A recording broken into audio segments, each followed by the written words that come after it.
Welcome to another episode of Five Lemons Laughing. There are four of us here today, and we are surrounding Drusilla with love. She was unable to be here, so we're just sending her lots of love. Yes, we love you, Drusilla. Yeah, we love you, Drusilla. Mm-hmm. And we also want to say hi to Jen.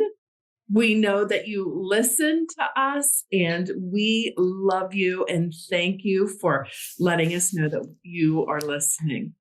And that's Melissa's friend, Jen. Yeah, that's Melissa's friend, Jen. But we'll count her as our friend too. Yeah. Well, she is our friend. Yes. Great point, Morgan. Great point. Today we have an exciting episode. You know, as we are learning and growing, what we're really realizing is that spiritual healing looks different for everyone. Applying these tools is not a one size fits all. And today we're going to review the meditation that Penny led us through and really reflect on what happened this past week. So in a minute, for those who didn't listen, I suggest you go back to next week's and listen to it.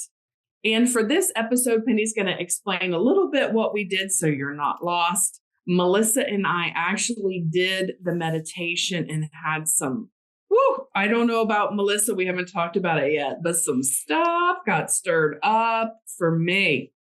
So Penny, if you would start us off, yeah. That is so exciting to hear, Amanda and Melissa, that was your experience. This work is so freaking powerful. I just have to tell you, that's the reason why when I got introduced to Catherine Woodward Thomas and her work, that I wanted to become one of her certified coaches. And so I am a certified coach for both conscious uncoupling and calling in the one.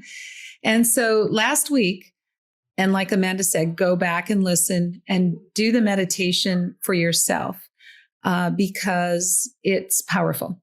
And that's all I'll say.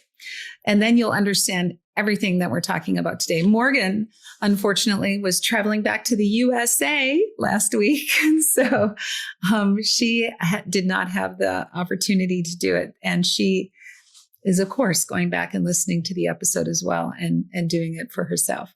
So I just wanted to share that the source fracture story is really, it's that original event or series of events in your life that caused you a deep emotional or a spiritual wound. It's like something that fractured your sense of self or connection to others, to life, to yourself. There's always the three areas is you suffered a break in connection to yourself, to others, or to life. And so then what we did in the practice last week is that we took a look from our wiser, more mature self back to what happened when that event occurred and what meaning did you make about it? And what did you start telling yourself either about yourself, about others, or about life? And so by identifying and understanding this source fracture story or this emotional disconnection that happened or this traumatic event that happened to you, you begin to heal and to rewrite the narrative.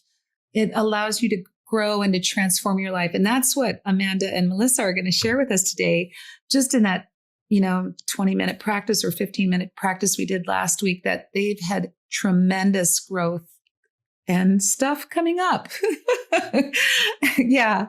So the steps are you just get still. You want to be in a quiet place where you're by yourself and you want to connect to that deeper, wiser center within you, because we all have it.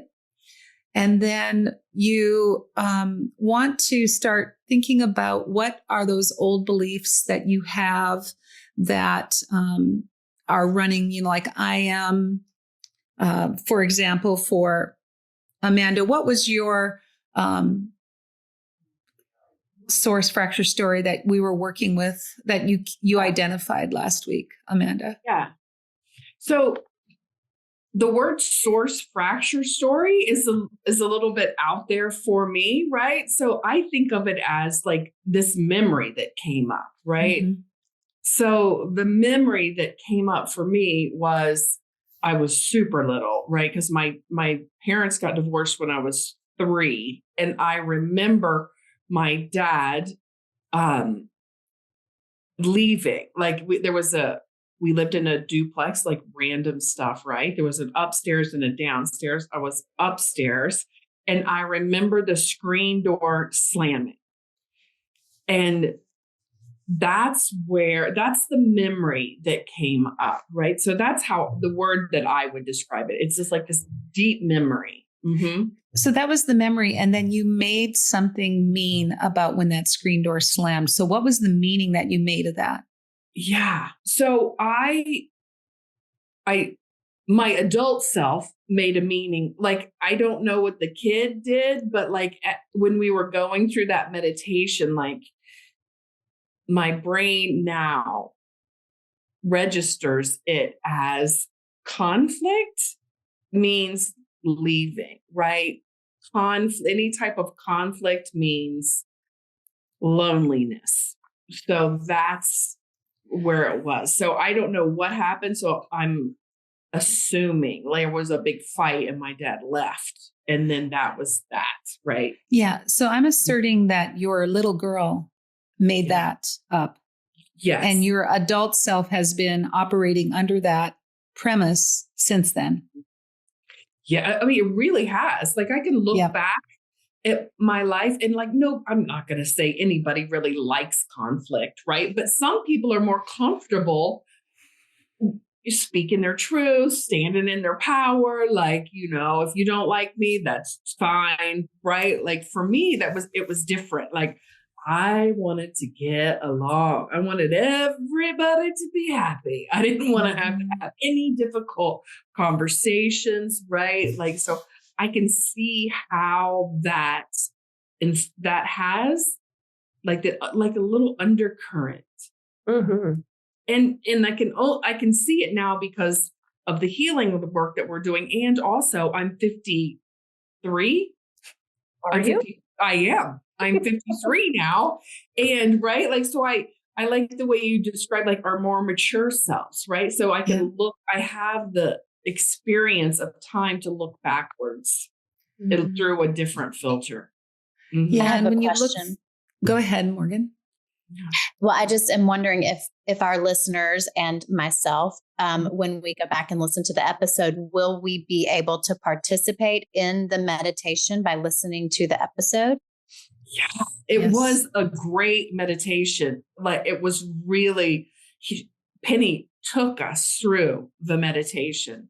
And I think like even listening to it again, because you can hit pause, like, cause to me, like there was a benefit in moving fast because then I couldn't get into the, get pulled down into the swamp. Right. Mm-hmm. And like, part of me wanted to rest in it for a minute too. So being able to hit the pause button, I think it's very beneficial. Mm-hmm. Yeah. And if you do find yourself being pulled back into the story and you're having an emotional response, bring yourself back out. Open your eyes, wake yourself up, shake it off. Think about what's really great about being you at your current age. Because doing this work, you don't want to get stuck in whatever happened. Because sometimes for me, when I did this the first time, I was crying uncontrollably because it had such a impact on my life. And I didn't realize the impact it had on my life until the coach that was taking me through it took me back there. And so you want to you don't want to stay there too long. You might, like you wanted to sit in it for a minute, and that's okay, but don't stay there too long because it's not useful to re-traumatize yourself. No. Yeah, that is such a good point, Penny. Absolutely. I'm so glad I said that because people going through the process, I mean, that's why we are showing up on this podcast, is to help people move through this. That's the point. That's why we are talking about this. Yeah. Yeah. So then to go back to the meditation. So when you found out that where that your sense of self got fractured a bit and you made up these false beliefs, then we created, you got the statement like, I am not lovable, or I am abandoned if I speak my mind, or whatever it is. Then you take that and you go back in and you comfort that younger self, and then you tell them what's really true. Like, what is really true? Is that true? That you're not lovable? That you're not worth loving? Absolutely not. And then you create a power statement that whenever you feel yourself going back into that little kid stage, you say, hold it. I am. And Amanda and Melissa, you can maybe share your power statements that you came up with based on that meditation. And that might help the listeners to know what's next. So I'll finish up. Then I want to hear Melissa's story. Like, take her through the same, right? I'm so curious. So my power statement is, I am wholeness. My intention is love and healing. And I am safe to have this conversation. I am safe to be in my power. Yeah. Mm-hmm. I feel that. Yes. And that is what, like, working with that statement is, I think that's really got the stuff moving, right? Would you like to say it one more time? Yes, I would. I am wholeness. My intention is love and healing. I am safe to have this conversation. I am safe to be in my power. Yeah. Just breathe that in. Yeah.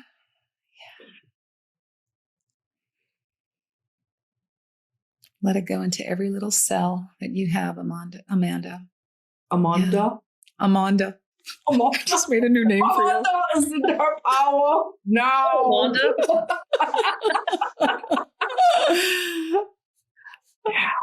Yeah. Oh, it's good we can laugh.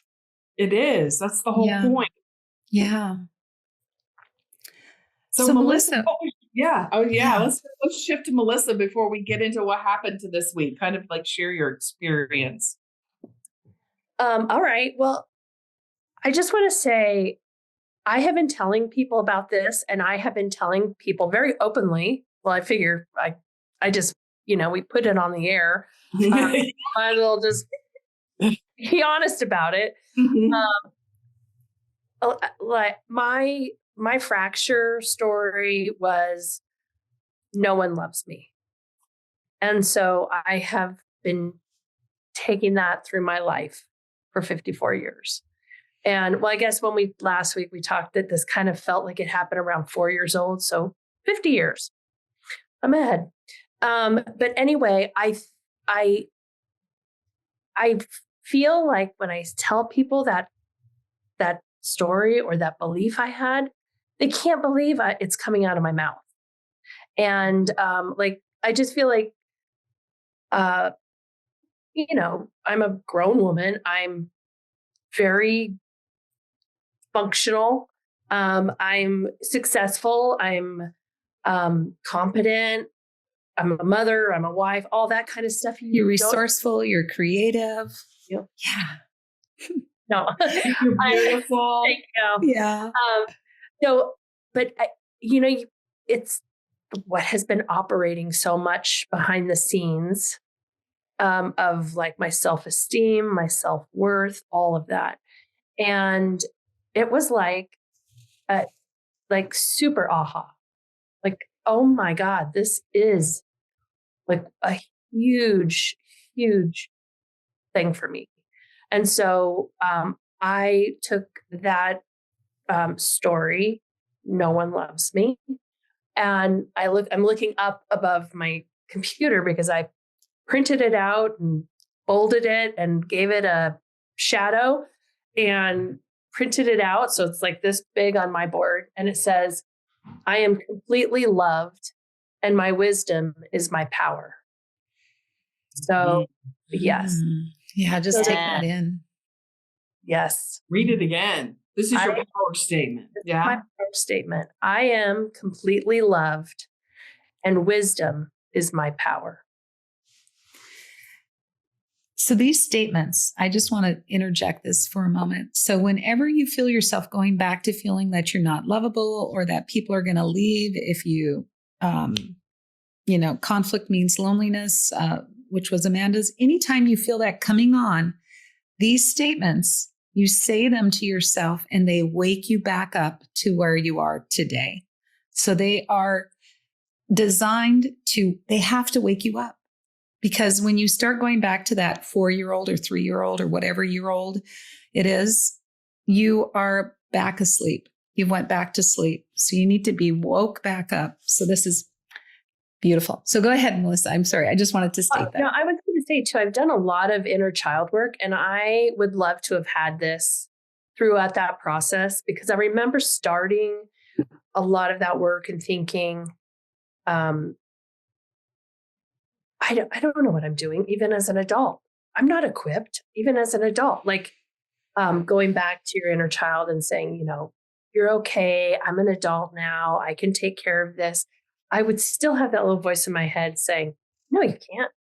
Look where you are. Look what's happening. So it would have been nice to have this process during that inner child work, because it does give me, it feels like I have my own credibility, if that makes sense. That I have like unearthed my own credibility to myself for myself. Yeah. That's gorgeous. That's powerful. Mm-hmm. Well, wisdom is my wisdom is my power, Amanda. Yes. And I just have to share, we're kind of just chatting now, but I remember way back when we were first starting that everybody identified it, that it's your wisdom that is such a great contribution to our podcast. And so isn't that amazing that would come out in your power statement too, from you? I love that, Penny. So true. Mm-hmm. Yeah. And Penny, props for the remembering. Uh-huh. Yes. I love that. Can I share how I applied my power statement this week? Can I? Yes. Let's hear that, because the listeners, so now you have your power statements. So now what do you do with it? Now what? So Amanda, show us now what. I applied mine a lot to my inner voice head, the voice in my head, right? My inner voice that speaks in my head, my ego thoughts, my ego words, whatever, like the hamster wheel that I'm on, the track that goes on. And I go on walks with my dogs. That's my meditation time. And I find myself like having conversations like with other people in my mind that are nowhere around. Like, so I'm having a conversation about like proving, I could have said this, or I could have said that, or just all kinds of things. Like I'm having some work stuff. So like if this person at work, would do this, then it would be great. And, next time I'm going to say, blah, blah, blah. So I'm like having all these conversations in my head with people that aren't present, which is so common, right? Like, I don't know about you, but like, futurizing past, whatever. So I started, part of my meditation practice also is not like holding on to the thoughts, but just like, like not attaching to them, not claiming them. And I have been successful with that, but also it is better to have this statement because I can go into, so I'm starting to have, like a conversation. So I just pause, right? I am wholeness. My intention is to be loving and to be healing. So like I started to have a conversation with a person at work, right? And I'm like, I am whole. my intention is to be loving and healing. I am safe to have whatever conversation, right? And then I took it like my other affirmations. I'm like, I'm claiming perfect timing. I'm claiming perfect words, right? Like, so like I would let those thoughts pass because I am wholeness. Mm-hmm. I don't have to have this conversation right now because the perfect timing, perfect words are going to come up. So I've been saying this or some version of it, like, some version of it, maybe not all of it, but like really going back to my power statement in my mind when I'm alone having conversations with other people. So I really started applying that. Yeah. Beautiful. Sort of applying that. Mm-hmm. Yes.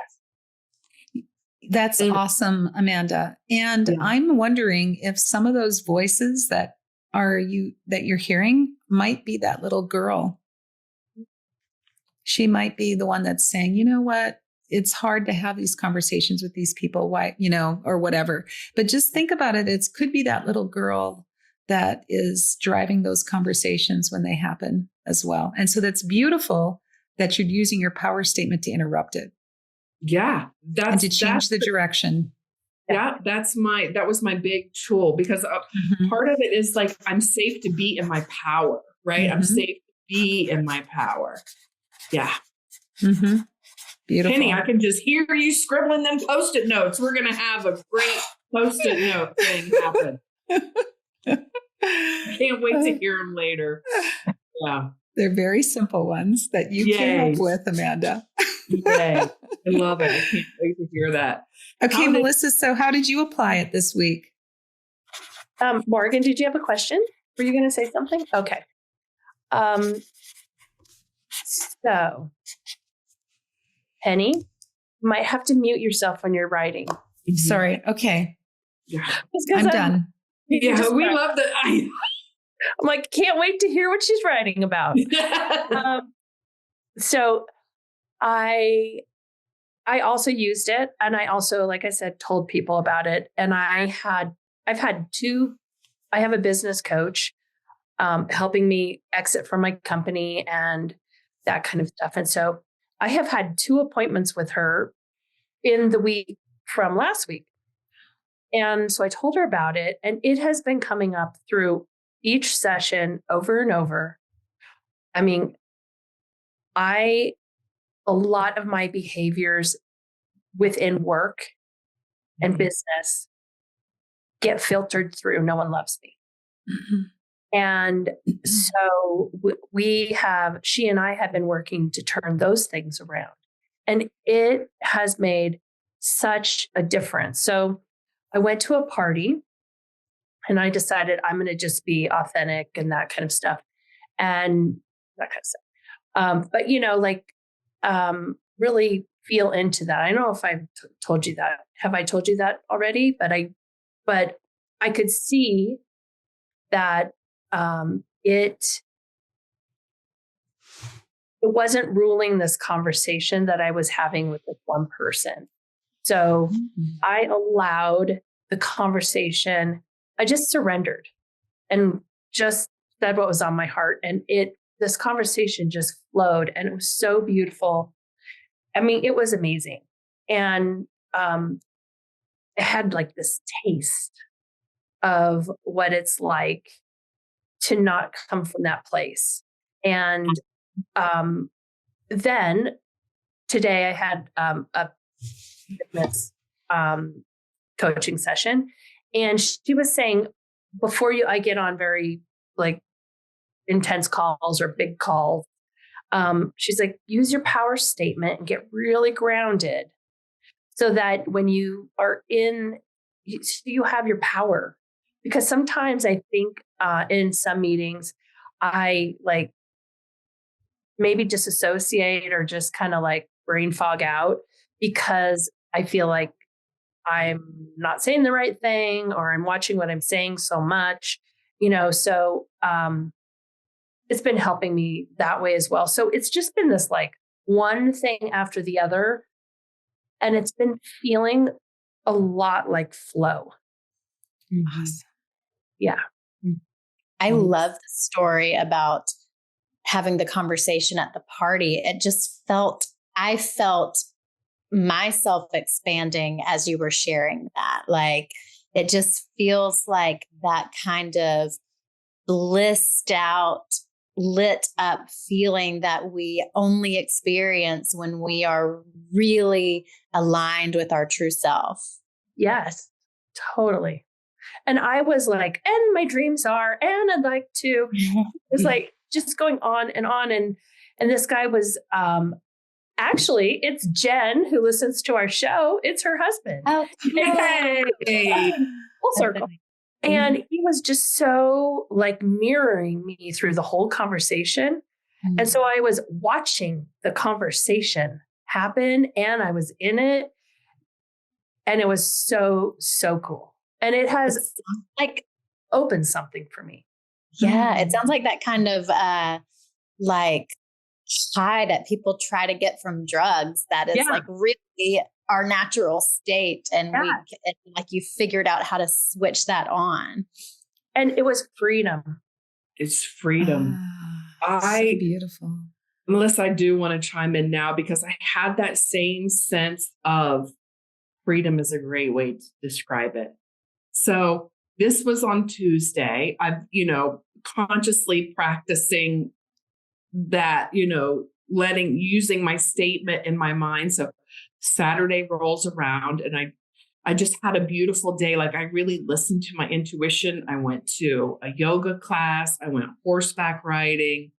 I went to a parade and I didn't feel pressured. Like, I knew some friends were going early to the parade, like all of this stuff. Like, I would have felt a little pressure to do things a little differently. And I was so in my power, right? I'm so in my power. I'm like, I'm only doing what I feel called to do. And even when I was at the parade, someone asked me to do something. And like, before any filter, I'm like, no. It was so hilarious. And this person was like, good.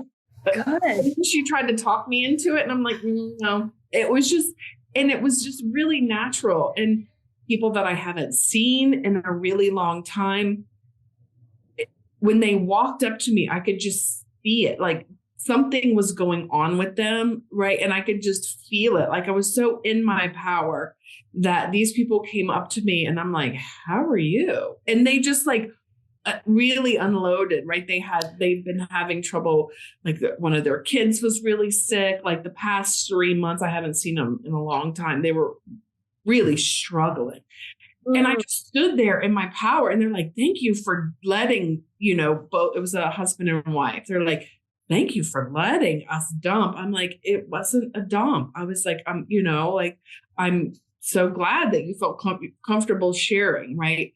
Like, and it was safe. Right. Yeah.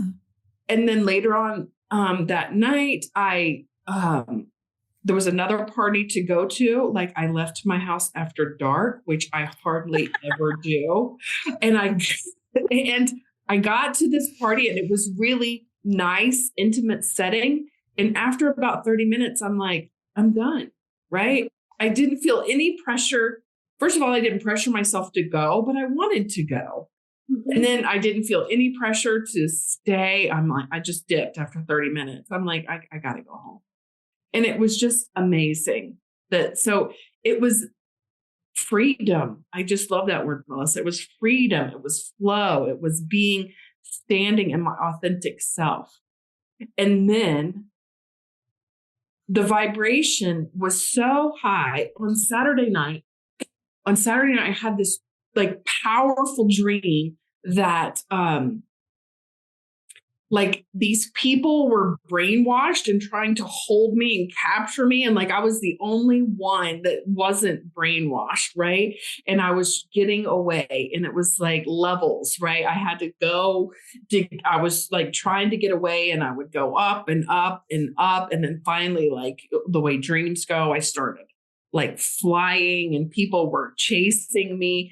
And like these random pastel-y colors started to happen. And like Bible verses were peeling off the walls. And it was just so interesting. And like, I leveled all the way up until like this angelic being like just grabbed me and was staring in my eyes. Like I could see this. Gosh. Yeah, I can see this guy like plain as day, just holding me, right? So I was just getting ready to explode.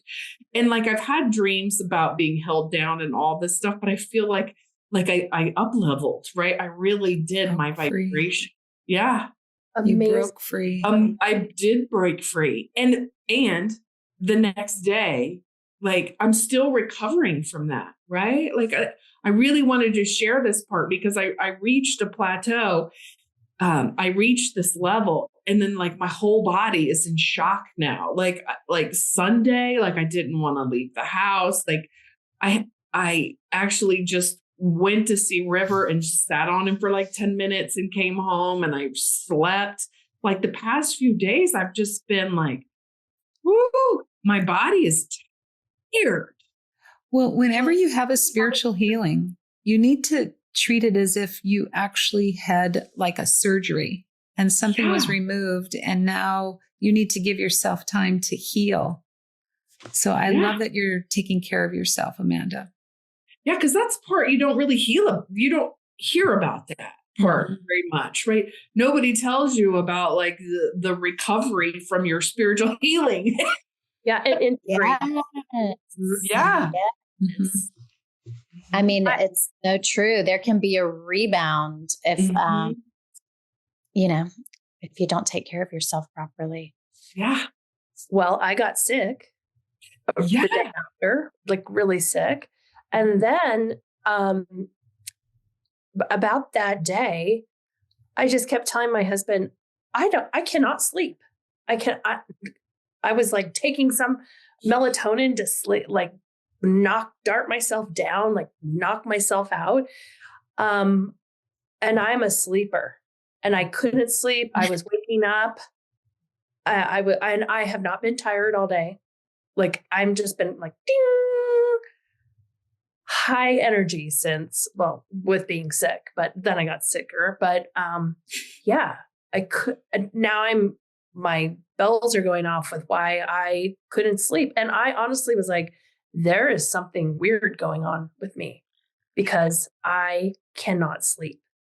Isn't that interesting? So Melissa, you had the like amped up and I had the shut down, right? It's like through the same basic experience and our bodies are responding completely different. Yes. Yeah. So interesting. Yeah. Wow. And it was intense. This week has been intense and heavy. I'm so glad y'all are sharing this with me and with the listeners out there, because you're right, Amanda. It's a part of the awakening process, the spiritual work that we do that we often just kind of skip over and forget to talk about. Like, integrating is often just like uncomfortable. And you don't have to do any of this. You can stay doing exactly what you're doing every day without doing this.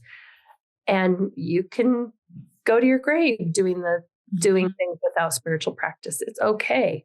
But if you want to feel freedom, if you want to make that choice, I know that and I know Penny and I have talked about this, when we first started, especially like A Course in Miracles, it was really easy to walk away from because you think, oh my God, how's my life going to change? What am I going to have to divorce my husband and because I'm going to be this new spiritual gangster? But the payoff, usually that doesn't happen, but the payoff is freedom, right? And integration and meeting angels in your dreams. It's not all those negative worries we worry about when we start on this spiritual path. All that Those fear come and go, but yeah. Yeah, I wouldn't turn back. No, I wouldn't turn back. Sorry. Sorry. No, that's okay. I'm sorry if I sound like a robot. I just want to share that Melissa's share about her conversation that she had at the party, and Amanda, your conversation that you had with the couple at the parade, like it made me think of that scene in A Christmas Carol after he's been visited by all of the ghosts of Christmas past, present, and future, and he like goes to the family party and is like just such a like renewed person, and he's fully present and filled with joy and connection, and like I don't know, it just, that is the whole like feeling that your shares evoked for me, which is very appropriate since Christmas is going to be here next week. So Nice. Beautiful. Oh, Yeah.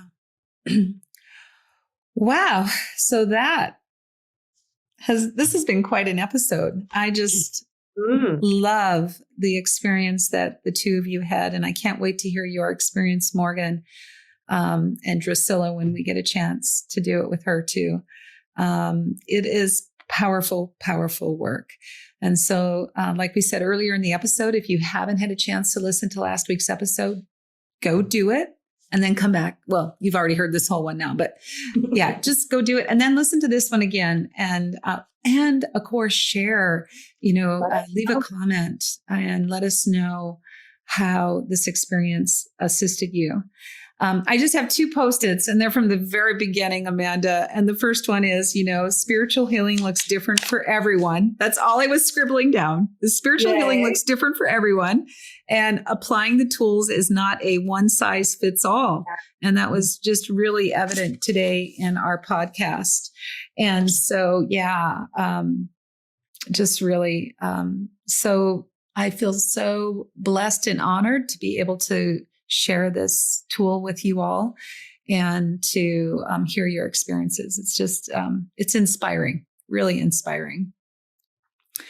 Now, for next week's episode, we want to start bringing in the new year and setting our intentions for 2025. And we have some questions that we want you all to ponder before you come back to next week's episode. And these could change, but this is what we have for today.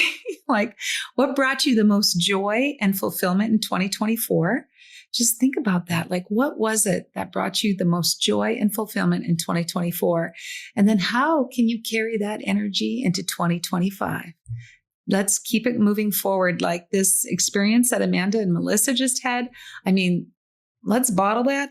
And let's keep just popping that bottle all day long in 2025, right? And is there something from 2024 you wish to let go of? Is it a habit, a relationship, or maybe some other limiting belief that you can replace with a power statement? Just really think about that, because I don't know about you, but I have some. And then what lessons did the challenges you had in 2024 teach you? Mm-hmm.